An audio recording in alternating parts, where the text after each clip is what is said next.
Hyperland versus BSPWM. In this 2025 comparison, we'll find out which tiler fits your setup, so make sure to like and subscribe. So let's compare them. Number 1 is their display server and philosophy. Hyperland is Wayland native with dynamic tiling and animations, while BSPWM is a classic X11 tiler using binary space partitioning and then communicating via SXHKD for keybinds, which is minimal and Unix-wide. Number 2 is its configuration and workflow. Hyperland 1 main hyperland.conf for keybinds, rules, gaps, and animations, while BSPWM configs via shell scripts, keybinds in SXHKDRC, super transparent and hackable with standard Unix tools. And number 3 is their performance.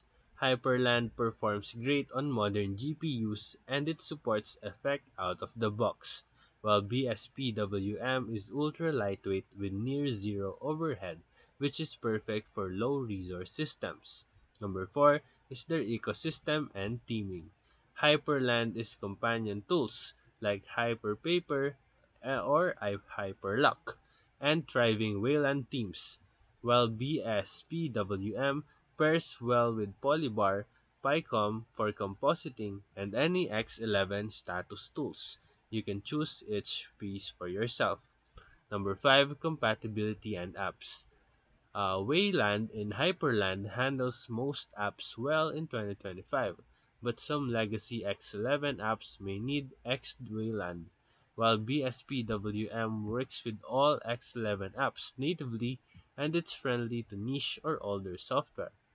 So, for final verdict, you can choose Hyperland for a modern Wayland desktop with beautiful animations and sane defaults.